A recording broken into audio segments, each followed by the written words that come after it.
Hello and welcome to episode 18 of the Rocket IT Business Podcast. I'm your host, Matt Hyatt, and today we're talking with my friends and fellow entrepreneurs, Chad and Robin Merrill.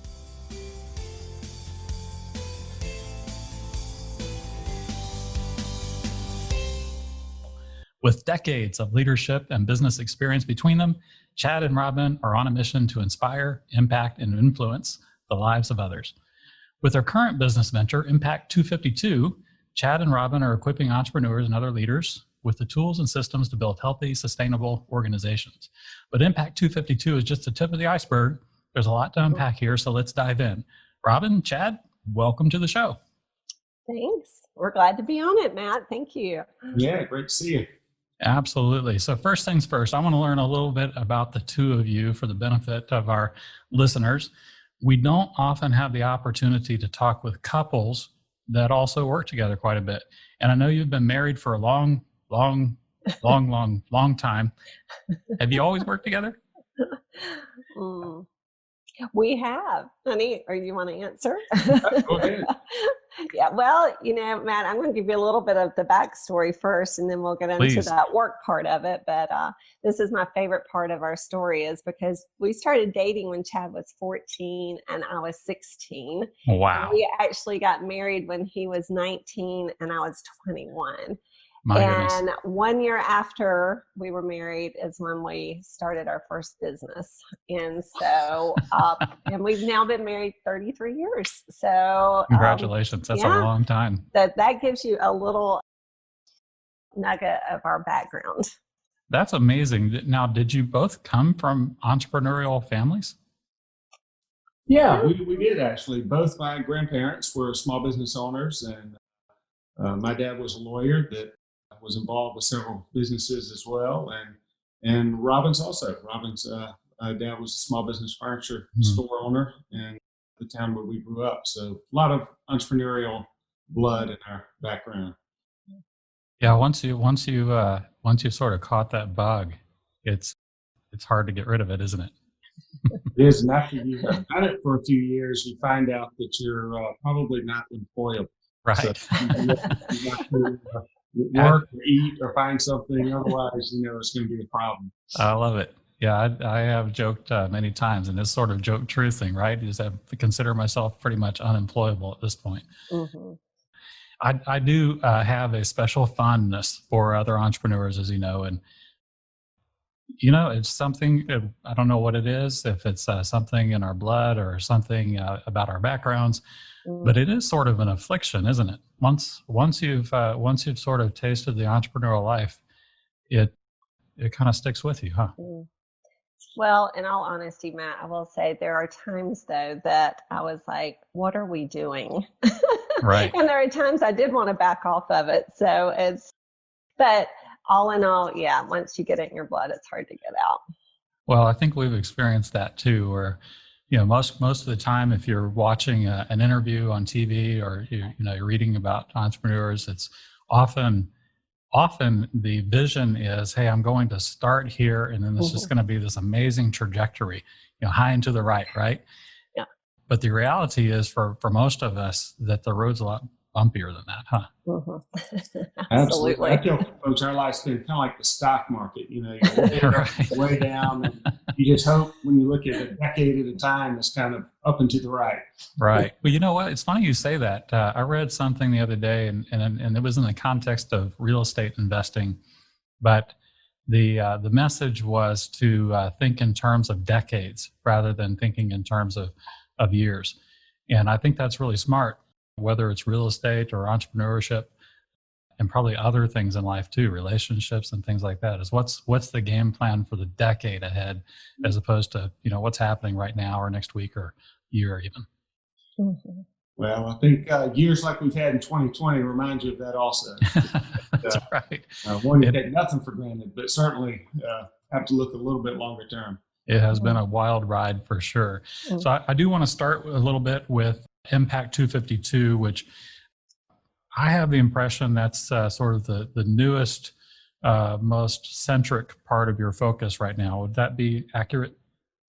Yeah, and it's it does take a little bit of explaining because Impact 252 became kind of a catch-all. Holding company is a little bit too lofty of a word, but it became kind of the conduit where we decided a few years ago that we would kind of do our business and professional life through. So it is our latest pursuit, but it kind of encompasses a lot of different things depending on the year, the season, the project. Right. Well, I'd love to hear how you got started with that, because as you alluded to, that probably wasn't the idea going in with DBAT and your other organization. So can you tell us a little bit about the background and how it got started and how you ended up with Impact 252 being this sort of, like you said, kind of a holding company? Sure. It goes back a little bit, or just one step back.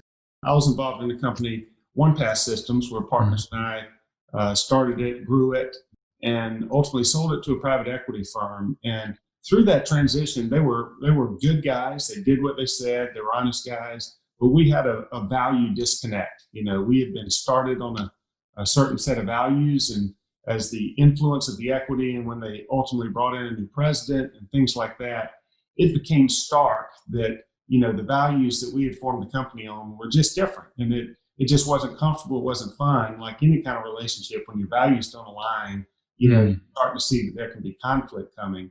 So when I ultimately left OnePath, started Impact 252, and the real goal and the genesis behind it was, let's try to stay value aligned in all that we do, projects we work on, partners we take on, companies we may get involved with or start or buy.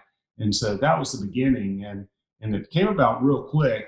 We had a deal on the table, was working with a lawyer, and he said, I need to know the name by the end of the day. We've got to incorporate, we got to get this paper going and things like that. And we started writing words on the board, and they were influence and next generation and inspiration and things like that. And as you said, the company we were buying had to do with baseball, youth baseball. And so we thought impact, that's a great word. So we said, we want to inspire, influence, and impact. And then 252 actually comes from Luke 252. It's where Jesus grew in wisdom, stature, and favor of God and man. And so we thought, that really encompasses a lot of things. One, we were dealing with youth. So we thought if you grow in wisdom and stature and favor of God and man, we thought that kind of really encompasses a lot of the things that we wanted to do. So Impact 252 was born. I love it. So tell us about DBAT. So DBAT, right when we formed the company, I was looking for a company, trying to find what to do, was transitioning out of OnePath, and called a friend that was a business broker and said, looking for something to do with leadership or next generation or things that we can impact people, and had no idea what that would look like. And a few months later, he called back and said, I found a baseball training facility in Buckhead. And so scratched ahead and thought, hey, that could work. I've been going to work, sometimes wearing a coat and a tie and things like that. And I said, wearing a t-shirt and shorts and, going to a gym probably sounds like a good idea. So we that's where it started. We bought this little baseball facility in Buckhead, and then it became off to the races, and a little bit of the type A and the entrepreneurism kicked in. And over the last 4 or 5 years, we built 7 in the Atlanta area. Wow. And started going beyond that and added soccer and a few other things. And so that was the beginning of Impact 252. I love it. And how long ago was that? That was, I believe, in 2015. So at the really not that long ago.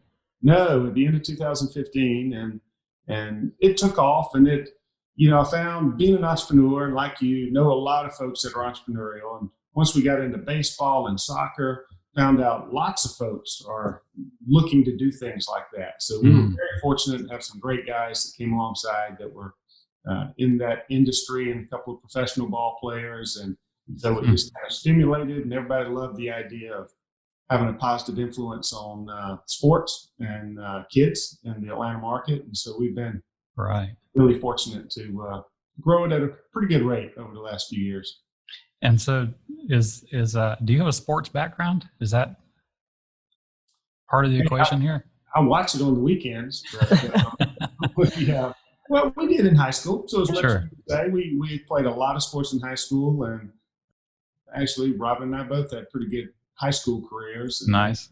I actually did coach a lot of baseball. I tell folks that's one of my proudest moments is our 11-year-old baseball team winning the Georgia State Championship. Nice. Yeah, that's some relevant experience there for sure. Yeah, it was a lot of fun. It was a lot of fun. So that kind of reminds me that I think there is a common theme that will probably unfold here in this conversation is a lot of what you and Robin have been involved in really does relate to kids and teens and young adults. And so was that a design goal for your search of this new business venture also, or was that a lucky coincidence? A little of both. I mean, it was a design goal when we were looking, but we didn't really know what we were looking for. I think we probably both thought that it would be extracurricular and maybe it would be related. And as you start getting into a little bit of Robin's professional story, those themes will collide as well. So I would say it was certainly not accidental, but right. But it was, a bit of a kind of a great scenario when it was able to come out the way it did in so many different parts of life. One thing I really like about the business model also from the very little bit that I know about it is you're obviously having influence and impact on the lives of young children who are there to improve their sport, whether it's soccer or baseball. But I'm going to guess that your team is comprised of probably teenagers, college students, and other young adults. And so you have a real opportunity to impact them and their lives also. Is that right? It is. And when we really started focusing on that was a couple of years ago. I think we looked around and had about 100 employees at the time. And I think that we determined that all but 3 or 4 were under the age of 30. Wow. And so we've got a few more gray hairs now. There's about 250, 275 people. But wow. At the time, we realized we were a full-on kind of millennial company. Average age was about 25, 24. And so it's a great environment, but creates a whole different set of, challenges and business opportunities to work through. Right. I didn't plan to ask about the pandemic and how that's affected that business, but I got to think that has affected that business. How have you navigated through the pandemic with really as a group sports type of environment? We were real fortunate. I mean, it did hit hard. So we had to hard stop, shut down in March or April, whenever, particularly in Georgia. In places like California and Seattle, we had to shut down an awful lot of time. But our team, we've got a great president, and they really responded and started doing things video and, created, dozens, over 100 new drills and said, hey, let's communicate. We sent soccer balls and baseballs to customers saying, we're thinking about you and come back. And so when in Georgia, as you know, nationally, has been on the more aggressive side of opening back up. And so when we did open, we had a tremendous spike. Folks that kids will understand that parents were like, we've got to do something. Leagues were canceled, can't go to the movie, not going to school. And we became a big outlet. And so we've come back very, very strong. We've had to work real hard at safety protocols. And because, I like to say, particularly in that business, we're really in the parent trust business. Right. They're giving us their kids for lots of different activities. And so we're trying to go above and beyond to have safety protocols and things like that. So it was a dip, very hard to go to zero for a month. But we are pretty close to 2020 plan. In some locations, actually, that is amazing. Surpassed it. So we've been fortunate. I love it. Well, I appreciate you sharing that story. That is a huge accomplishment to be able to navigate just a giant unknown for 2020. Sounds like it's worked really well. And in some cases, it sounds like it's been an outlet for those parents and kids that really need something to occupy not just to occupy their time, but to have their attention and focus. Right. That's important, right? So, Robin, I'd love to spend a little bit of time with you as well. Sure. And one of the things that I love about really both your stories is that while you've had a number of different ventures that I know about over the years, a lot of them are sort of intertwined and connect together and work together really well. Mm-hmm. And so I know that you started a business not too long ago with some friends, Connection Worldwide, right? Mm-hmm. Yes. Can you tell us about that effort and how it relates to Impact 252? Sure. I'd be glad to. Thanks. So I have to kind of give you a little bit of backstory of how Connection came about. And our good friend, Jeremy Kubicek, who we both love. And he's been on the show before. We did a podcast with him not too long ago. Oh, very good. I haven't seen it. I'll go back and watch. But anyway, Jeremy has been just a huge influence in our lives in the leadership language and tools that he offered us as a couple, and kind of went and ran with that, joined the Giant team, and Giant has now become an online platform. And so the senior consultant that I was at Giant, kind of that model has gone away. And so some of the other ladies that were trained in the Giant language and tools also, we came together and said, well, why don't we build our own company and our own platform? So we are powered by the Giant tools, but we really came together and formed Connection Worldwide to connect. It really started to connect women in leadership from all over. And we really wanted to do that with a boutique retreat type of platform. Okay. And that has morphed into year-long programs. So we're finishing up our first year-long program with women. And we were at our first retreat together in the pandemic. It was really amazing. But we had ladies from 5 different states join us. And so I'm coming off of a few days with them and just on a high, and just seeing the liberation and the transformation that these ladies have been through this year has been significant. We all talk about people being in leadership and how lonely that can be. And it's particularly lonely for women sometimes to feel like they have to be something maybe that they're not. And so helping them to understand who they are and really lean into that. And that really comes out of my other partners and my own transformation in the leadership realm. So we are on fire for next year, and that's going to look a little bit different as we started off with just women. For Connection, we were also working with corporate clients. We're working with young leaders, speaking. And so now our platform is going to encompass all of that as we move into 2021. Wow. So. Fantastic. Well, we all hope 2021 is different in a lot of ways, right? Absolutely. But whereas Chad is like the genuine entrepreneur, he is that visionary. I am more of that more present-minded person, and I need a lot more details than he does. So that's really been a balance for us in our marriage and also working together. And so for me to actually start this company, I think this is the first time I've done that without Chad being a part of it. Right. And I actually had to pull him in quite a bit, but it was very interesting for me to move into that role as a true entrepreneur in this situation with Connection Worldwide. So it's been fun, but it's been a growth opportunity for me in lots of ways. I've had to really stretch muscles I've never had to stretch before. Yeah.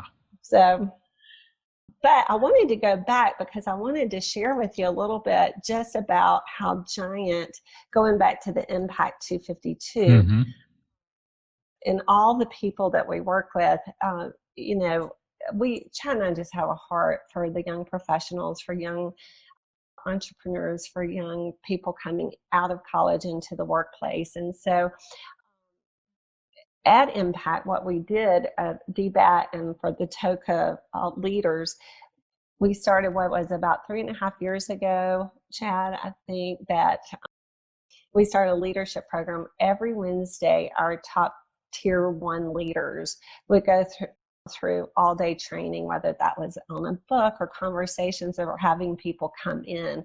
And so I would take one of those Wednesdays, and I worked with tier 1 leaders and tier 2 leaders. And what we would do is go through a year-long program so that we're infusing the giant tools, the giant language, the common language that produces, so that we were building this healthy culture. Right. Because before we had started these leadership days, we had a pretty high turnover rate in the company.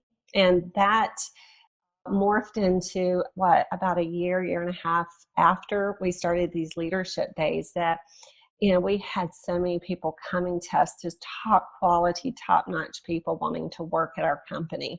That's fantastic. So word got out about the program, and they were coming for that. Yeah. One of the things Chad and our president, him and did is they just asked, what is it that you want so that you would stay with us for 3 years? Like, what would you want us to offer you so that we can help grow you and keep you for at least 3 years? Because you get this age group, there's a lot of turnover, of jobs in the age group. And they really said, we just want you to pour into us. We want to learn. We want to grow as a leader. We want to know how to manage our money. There's just so many things I just wanted to know about them personally.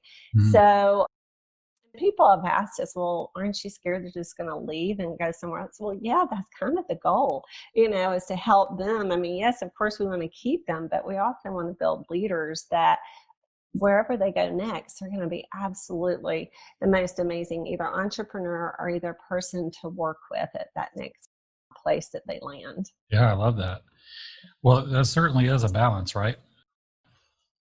You want to keep folks, but you also want to genuinely help folks so that whatever happens next is a good experience for everyone involved, right? Yeah, absolutely. But it sounds like just pouring into folks and really making that a significant part of the culture has worked to help retain folks and also to recruit new people. It's been significant. And what I love about what we're doing is it's a multiplication effect. So these young people that we're pouring into and developing, liberating leaders is what we call them, people that support and challenge, and they know how to bring that in a way that other people can hear and grow. They now, our top leaders take that to all of their locations, and they're working with every single person in their group. So it's been really truly amazing, the stories we hear of significant impact it's had on their lives personally, but also on their lives as they're growing, in their new business world as leaders. I love it. So I would like to get into the mechanics just a little bit, because I do think, I know that many of our listeners are entrepreneurs and other leaders that would like to learn from people like you. Tell us a little bit more about the cadence of meetings. Did I hear correctly that for your new leaders, that they're going through a 1-year program, which is comprised of a weekly meeting? Is that right? If they're in our top tier, if they're managing or directing, that's the level that they come in at. And then because those, remember, they're multiplying. So they now go back to their location. So everyone from top level managers down to the person that is training someone, with toka, soccer, or baseball, everyone is getting this common language. They're all understanding how to speak to each other objectively, so that we avoid a lot of the tension and frustrations that you're going to have some, but this helps communication at a higher level. That's great. So tell me, you mentioned, and we've talked about it a little bit, that you and Chad both have a passion for young people and young adults, rising leaders. Where does that come from? Is that something you've always had, or I know you've got 2 grown sons, right? Yeah, we've got Barrett. Was that your introduction to the kid thing? It was. It was.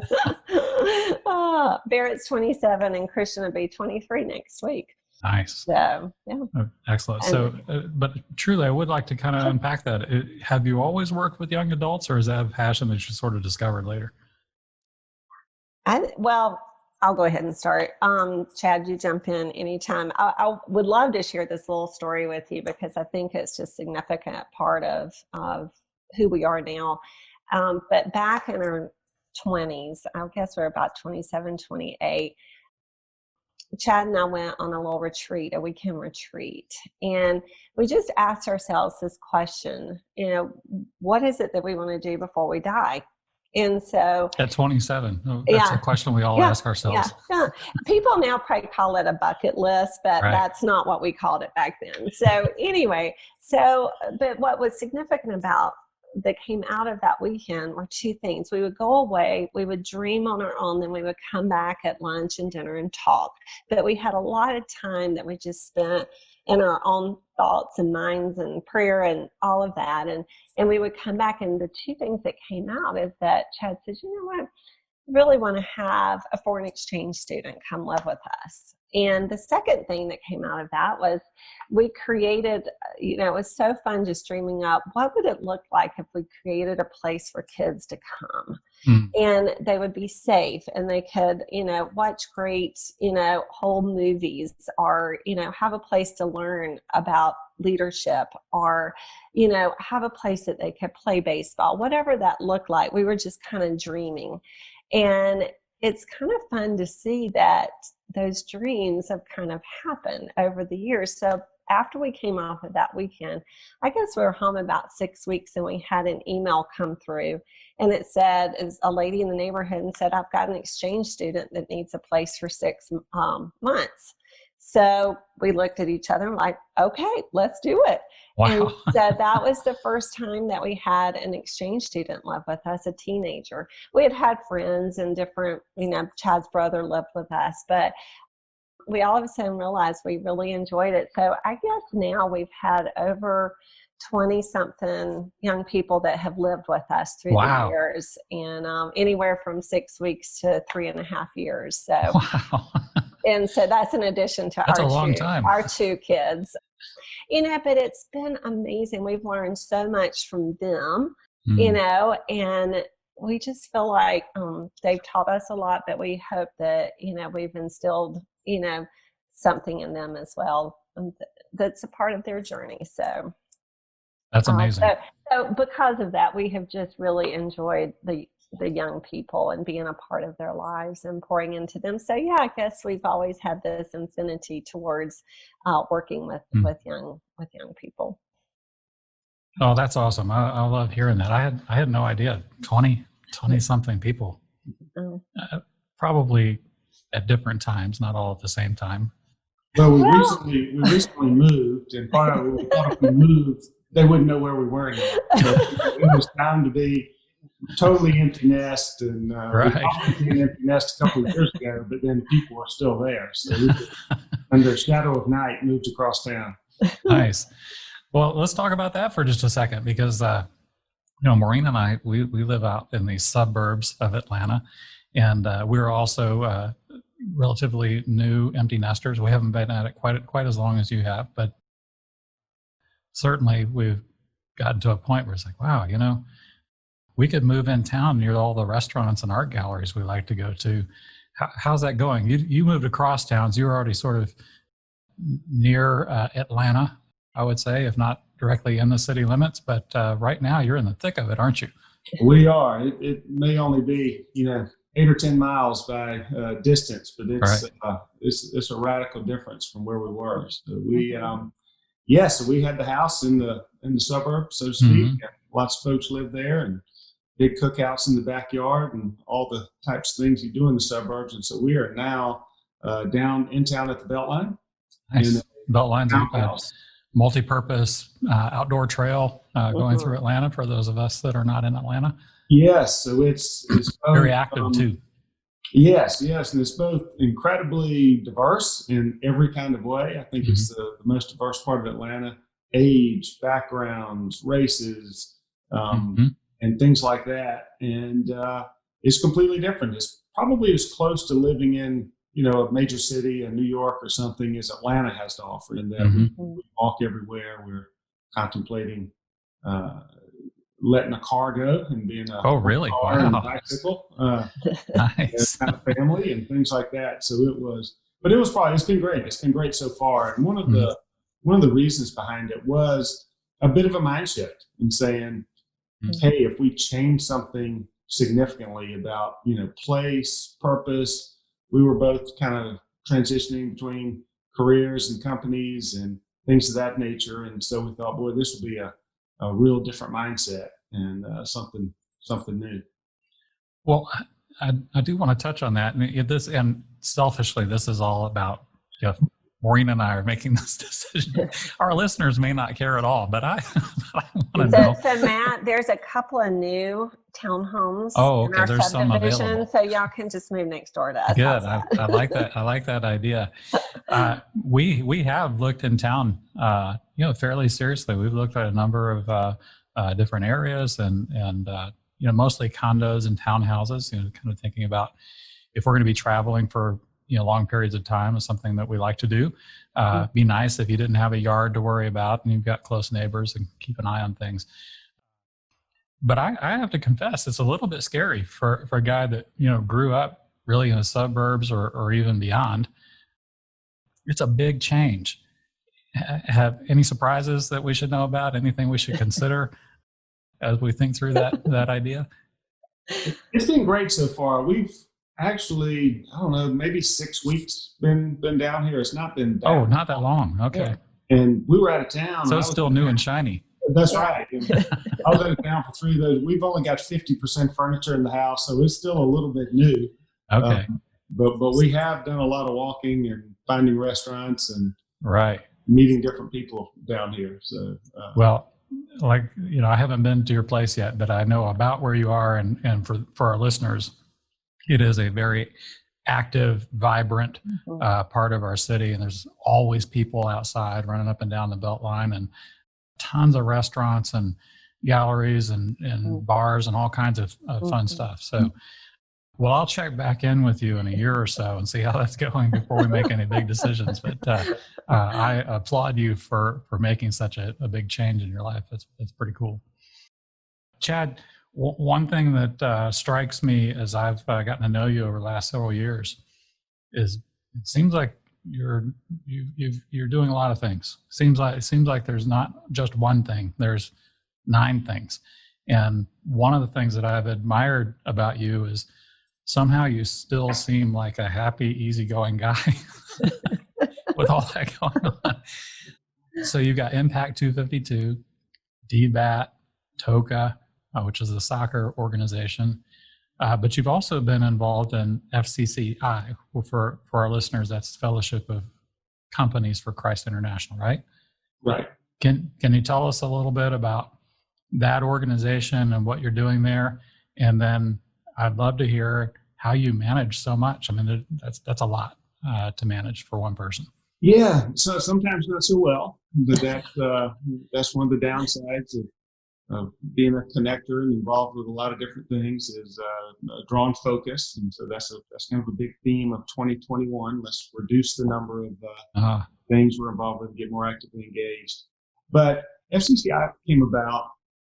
Robin and I have been going. We've had a couple of significant mentors in both business and faith, and Fcci was really formed by a group of Atlanta businessmen that are really kind of icons in the business and in the faith world in Atlanta. Names like Truett Cathy was a part early on, and Horace Schultz, who founded Ritz-Carlton, and Bobby Mitchell and Jim Moy, who are folks that have mentioned us quite a bit, came together and they were struggling with, can you express your faith and be excellent in business and integrate the two together? So it's an organization that just seeks to encourage and equip faith-based, Christian business owners to be able to integrate their faith and have, some, in a secular term, they call it life balance or other types of things, but it's essentially, how do you integrate faith and work? Can you do both together? And so we started going to conferences and various settings that they had probably 12 or 14 years ago. Okay. I was asked to go on the board about 5 years ago. And then a few years ago, there was a transition, and it kind of corresponded with me leaving one path and And there was a time they needed a president. And so I got drafted in to lead the organization for a couple of years. And it's really had a real profound impact, not only to be able to try to give back and help bridge to the next generation, that organization, which is 40 years old, around the world, around the country. There's been different times, but there's folks in 30 states probably, and 25 or 30 countries around the world. Wow. So it's been broad based over the last 40 years, and it really introduced to a whole new set of people that is where we're spending a lot of time now.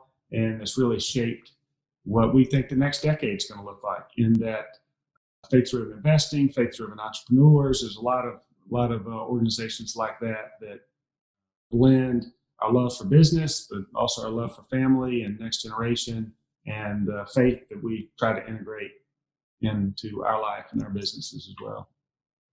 So tell us about some of the complications of trying to juggle leading FCCI. I confess I don't know a lot about FCCI, but what I think I know, like you said, global organization spread across multiple states. I actually didn't know it was founded in Atlanta. I thought it was headquartered in California. Is that right? No, it's actually headquartered in Atlanta now. I don't know why I thought that, but we were looking at an opportunity in California and have some partners out there. We're out there a lot. Okay, maybe that's why I thought. But between that and Impact 252, how do you manage your time so that you're not just swallowed up by all of it? So it's a challenge. It's a constant challenge for me. There's a lot of emails at midnight and over the weekend and things like that. Strong organization is not my greatest skill set. So, there is a balance with Robin, and you have to get this done by today and things of that nature. So there's pros and cons. I mean, I think I do have a high capacity for a number of relationships and to multitask, although I've been reading a little bit about that, and they say multitasking is a myth. You can only do one thing at a time. So multitasking can take 5 tasks twice as long as if you just got to focused one at a time. But there's a lot of that. The challenge is getting excited about something and wanting to spend more time, but then getting drawn to something else. In the case of FCCI had set things that, I had to be at and we needed to be at. And, business is fluid and opportunities happen at different times. I was incredibly fortunate to be involved with 3 things that were happening. And there were many times, like California, our TOCA DBAT is now headquartered in California. So that is California. Okay. So I'd be incredibly fortunate to be able to go to California and fully work on 2 or 3 different things, or in Dallas, Texas, where we've got a big presence, and work on 2 or 3 things, and here in Atlanta. But it's a constant challenge. And I feel like, an example I always use is when you see a juggler juggling a lot of balls, usually he drops all of them. It's not one ball that falls out or something out. That's how I feel sometimes, is that, am I doing anything really well, or do I need to have a little more focus in life? Right. So, well, that is a challenge for folks that are wired that way, and certainly I fall in that category also. Of it's easy to overcommit because you get interested in a bunch of different things, and then what happens with me, and it sounds like may happen with you also, is often a lot of those things require some sort of routine, which maybe doesn't feel as comfortable to us. Right. And then I love that you pointed out the deadline part of it and kind of getting things done. I believe you and I are both very motivated by deadlines. And just this morning, we're minutes before the show, and I'm sending you over the notes of stuff that I worked on this morning, because that is a deadline, and that was very motivating to me to get up this morning, and I'm excited about it, and sit down and kind of put together what I thought would be a good program. Robin may have liked to have had that done 2 weeks ago. What did I say this morning, Chad? That's right. Don't tell us.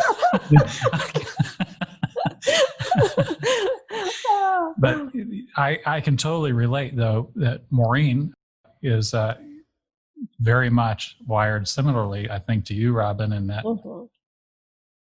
probably more methodical about getting things done, going to start well in advance, a little at a time. And the deadline is usually something that happens well after the task has been completed. Yes. And so Generally speaking. that's right. Yes. So that's a pretty good balance when you put those two together in the same couple. I think that works really well. So I love that. All right, well let's move on just a little bit. I want to talk a little bit about some of the things that you're doing in Atlanta. And Robin, before the show, you and I talked a little bit about an organization that you're involved with, Peace Prep Academy. Can you tell us a little bit about that and what's its background and genesis, and how are you involved? Yeah, I'd love to. So Peace Preparatory Academy started in 2015, and there's a young couple, Ben and Sarah Wills, that moved into this neighborhood 9 years ago. And so the neighborhood is called the English Avenue neighborhood. It's right behind Georgia Tech, for anyone in Atlanta that knows that area. But what's significant about what has happened through the years in this neighborhood is that it's become very destructive with the heroin community. Wow. And so it's the third largest heroin area in the United States and the first in the Southeastern. And so this couple, the Wills, they moved in and they just started living amongst the people and just said, how do we create a whole, child, a whole family and whole community? And they really just prayed about this and said, what's that going to look like here? And after 4 years, they started Peace Preparatory Academy, which is a Christian school in this neighborhood that hasn't had a school in the neighborhood, a functioning school, in over 20 years. Wow. And so, it's kind of considered like a food desert or a resource desert, if you've ever heard of that, where things are just a little bit farther away. The food selections aren't the healthiest. The resources, the bus schedules, all of that, they have a lot that they have to deal with. And, you're talking right in Atlanta. Right in Atlanta. And you're talking about very low income families. 60% of the housing in that area is, no one's living in them. Oh, wow. But yet you can't buy a lot of them right now. So basically, Peace Prep was formed, and we started as one grade. So we started with 5th grade. So every year we add a grade level. And so we've been there 5 years. So 1 year we added pre-K. So now we have pre-K and kindergarten up through 5th grade. So we have about 60 children now that we serve. And what's wonderful is they get lunch, they get breakfast, lunch, and dinner. We have someone that provides dinner every night for the kids. And we have a washing machine and dryer that the families can come and use, on Tuesdays and Thursdays. We have discipleship in the afternoon for the kids, so they can stay after school and their siblings can come if they need to. So it's just a really safe place. And so we finally were able to buy the church building that we had been in for the last few years. And so now we are in the process of building plans for a new campus. Wow. Which we're very excited about because we want to go through 12th grade. And we can just see, I just wish you could see these kids, how, they're thriving in such difficult circumstances. One of our kids, when we first started, sometimes if the kids don't show up, we'll just go to their homes and, knock on the door and bring them to school and check in on them. But one of our kids was sleeping on a table, and it's just not great situations there, but yet the families are making some shifts, and we just see after 5 years of the presence of the school being there how important that is for the community and what the impact it's having, not only on the community, but the people that go a lot of people coming in and serving and, reading to the kids and just being a part of growing something really special. So if you don't mind me asking, how was that funded? How do you go into a community like that where there aren't very many resources and just create something? How does that work? By very generous people like you and me. Wow. It's really how we have our money. We have a sliding scale, so we ask every family to participate in tuition, but that is on a sliding scale. So we try to have everyone give something, so that they feel like they are, working with their kids in their own education. So, but, we have corporate gifts that come in. We have really generous people that just have caught the vision of Peace Prep and are working, in lots of areas to try to find that money. Lecrae, I don't know if you know the Christian rapper Lecrae. No. He's a big proponent of what we're doing. So we have some great people that are kind of known that have gotten behind and sharing that story everywhere they go as well. But we need the story shared a lot in order to build this school. So I love it. But thank you for asking about what we do there. Yeah, I think that's terrific. Just last week, recorded a podcast with Eddie Staub, who is the founder of Eagle Ranch, if you're familiar with that organization. Yes. And so this will be good. The podcast with Eddie, I think, will be published today. We're recording on October 28th. And your episode will follow that. So good to hear. This is, as you may know, if you're familiar with Eagle Ranch, way out in the suburbs, really beyond even the suburbs, I think, of Atlanta. And then with the Peace Prep Academy, inner city, I think it's a nice bookend to that story. Well, I love that. I would love to talk a little bit about managing risk. So we're going to switch gears here just a little bit. I think that is something that a lot of entrepreneurs, especially right now, are worried about. They're thinking about it. They're staying awake at night, worried about their small businesses in many cases. And one thing that strikes me when I hear the story from both of you, with what you're doing through Connection Worldwide, Robin, and what you're both doing through Impact 252, this is a common theme. It seems like both of you are very good at creating partnerships with other people. And I wonder how much of that is related to just risk management, or is that just a benefit of working with other people? Well, I'll say from the business standpoint that, risk and the degree of risk is certainly an element for any entrepreneur. And I was an all-in person and had a lot of companies that went all in. I think a little bit with age and a little bit with experience, constantly try to modify risk. But you certainly, if you're going to be entrepreneurial, need to have a certain degree of risk aversion in your life. But consequently, things go bad. I mean, we've essentially been bankrupt a couple of times, and when companies just don't work out, and you go all in with them. But I will say, from a teaming standpoint, now is we were a little bit tongue in cheek talking about the personality profile of entrepreneurs. Is that early in my career, I didn't want those guardian, the proverbial CFO that asked all the questions and. I was like, you just got to get rid of these people. This is where all good ideas go to die. And so I didn't want them around me at all. And so consequently, we had a lot of folks really ready to charge the hill. And our probably starkest story is having the company, we'll skip the details. It went to 6 or 7 states in a couple of years. And we had a couple of employees. And a year later, we were out of business. And oh my goodness. We had an unbelievable ability to draw and attract and get the customers, but we had no systems. We had no financial controls. We had no inventory.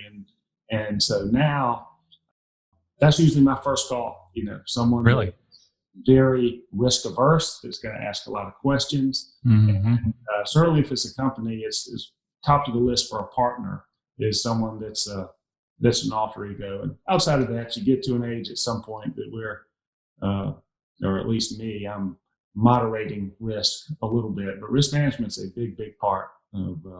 Yeah. Well, I do want to talk about, you mentioned at your age, and I do want to get to that in just a minute. We'll preview what's coming. But Robin, do you have an appetite for risk? Are you an all-in kind of person?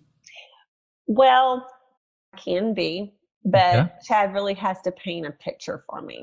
He has to build a bridge because I've fallen off that bridge way too many times and, and had to survive. And so he's gotten much better about painting a better picture for me. And I've probably gotten much better about asking, more detailed questions. So, that's kind of how we yin and yang a little bit better now. But, in the earlier days, it was really hard because I didn't know how to ask those questions. My voice is a nurturer voice, so I'm very supportive. Relational oil is important for me. So, between us, that just, whether it's a team or our family, I wanted everything to just run smoothly emotionally for all of us. And that could be hard living with a true entrepreneur like Chad is. And one of the tools, I always tell this story because I think it's important, and maybe some of your listeners might, take something away from this, but Chad just speaks provisionally all the time. And so he has so many ideas going around in his mind. He just wanted to extrovert. They're all good ideas. They're all good ones. But the way he would always, and he still does, the way he shares things, it's like, yes, this is going to happen and we're going to make this happen. This is our next direction. And for so long, he would just be provisionally speaking. Well, I would hear, this is a plan and it's a promise. He's going to make this happen. And so and all of a sudden and we talked about this several times, but, he would lose trust with me because he would have all these plans, but then he wouldn't follow through on those plans. And so what I wound up doing, because of my judging personality from the Myers-Briggs, is I would run around and try to make all the things that he would share with me about doing happen, because I didn't want him to lose influence with our boys, with his partners, or whoever he was working with. And so once we understood that language and that tool, now when he's speaking provisionally, he's to share with his teams or me or whoever he's talking with, I'm dreaming a little bit here. I'm provisionally speaking.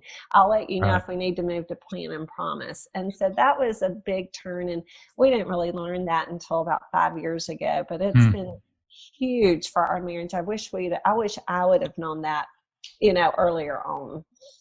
Absolutely. Yeah, I agree. That is a useful, so that for me, I first learned about that tool, provisional plan promise, from Giant. And it was certainly an aha moment for me too, because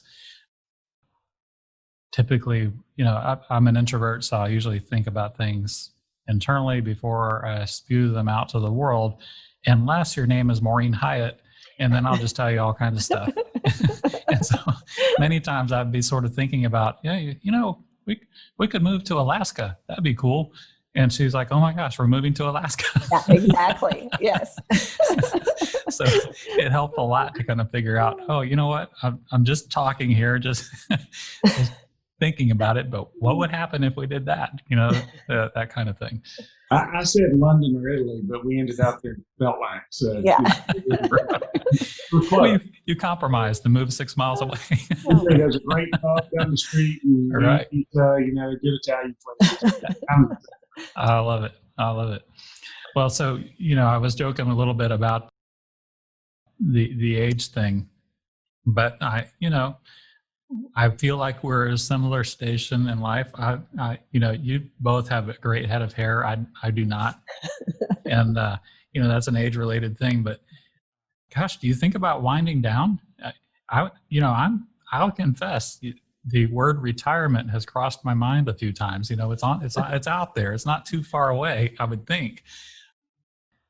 I don't think you're showing any signs of slowing down here. What is your plan?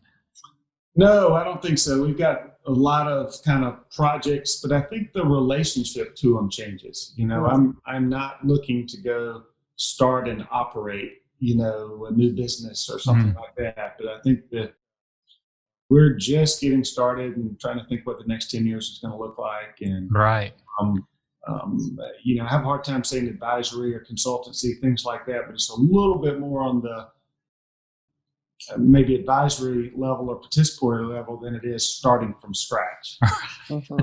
Although we were with a 22-year-old kid last night that's got a great idea, and we're like, hey, let's jump in. And, wow, nice. And build the company with him. And so I've been gunning for at large. that's the position that I want. Yeah. That's fantastic. Well, look, I want to move on to our lightning round. This is just a few questions that we try and ask each of our guests on the Rocket IT Business Podcast. And so let's dive into that for just a moment. This will be fun because we get to double up. We get to ask 3 questions and get 6 answers, I think. So tell us about one person that's had a profound impact on your life. Okay. Well, I will say first of all, there's been a lot of people that have had profound impacts on my life at different stages in my life. And so I'll go back to a stage in my 30s now. And there was a lady, her name is Zoe Hicks, and she came into my life, and she's probably about 25 years older than I am. And she wound up spending, once a week, every week for about an hour or 2 with me, and just pouring in wisdom. We would pray together. She just would, listen, and we still get together, not every week, but we still get together a few times a year just to visit and just to catch up. But she has significantly impacted my life in many ways. So wonderful. How'd you meet her? She was at the church that we were attending, and so it was a real cool story of how we got together. But I'll save that for another day. Our next podcast. All right. I love it. How about you, Chad? So about that same stage, and it was at a low point in business, and things were really going wrong. And an older gentleman reached out to me also, same kind of context, and he's now 88. Wow. And we've been spending time together for probably 30 years or somewhere in the neighborhood. And he was a businessman. He was in our church. He took a real interest in me.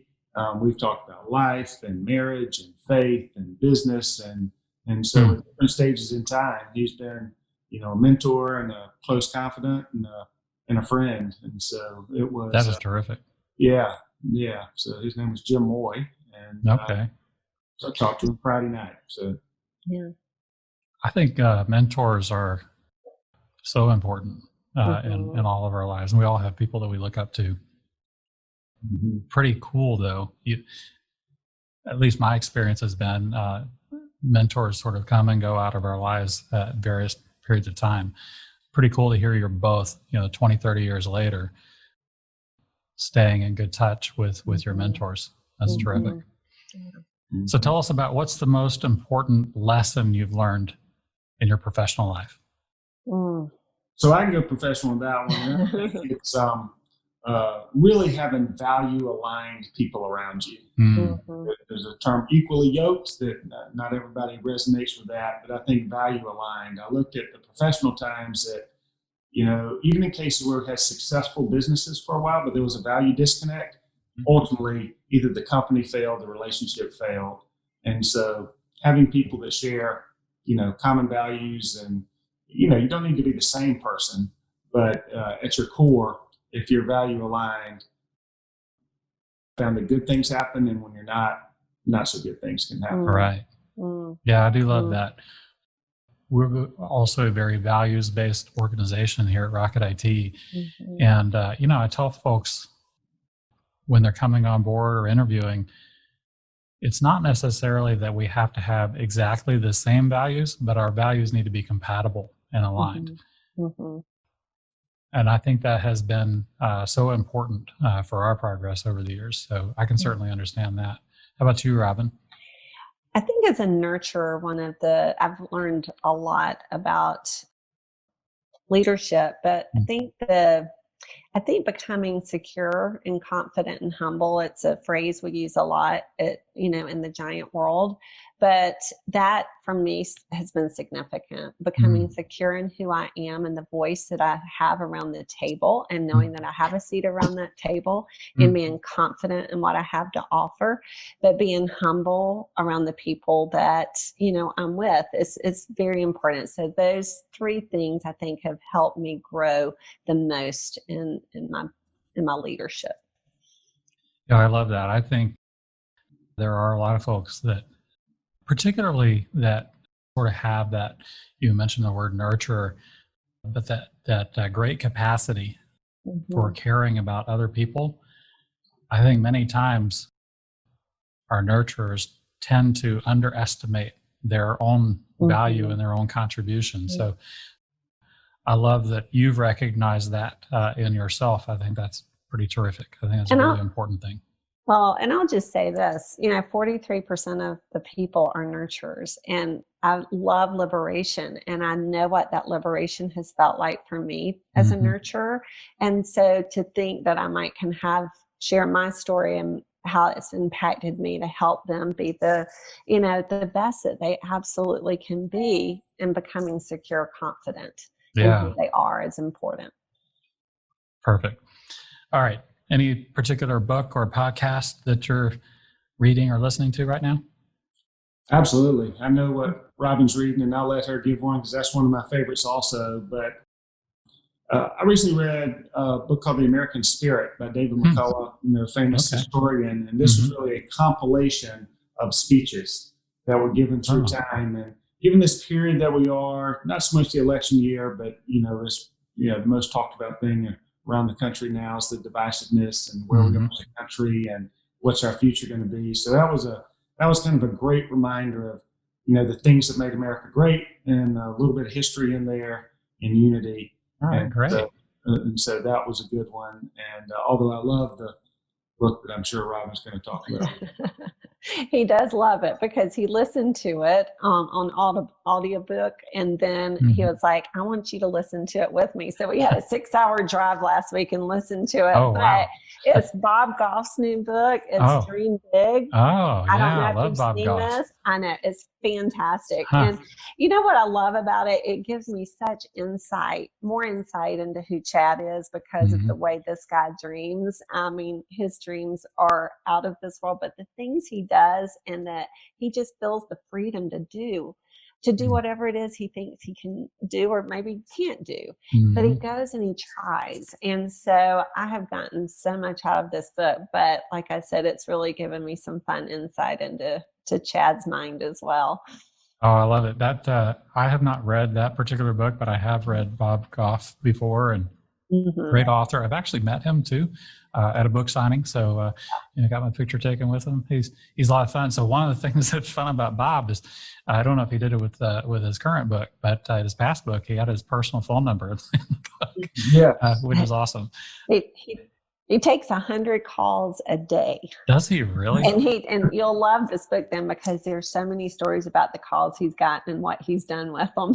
And he goes, I can't get anything done. Isn't that amazing? And I'm like, no.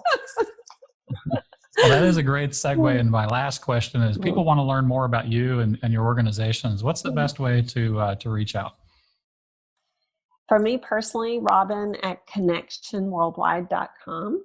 Is good, but I have to spell connection. Oh, okay. It's with an X. Oh, okay. CONNEXTION. So. Got it. All right. Fantastic.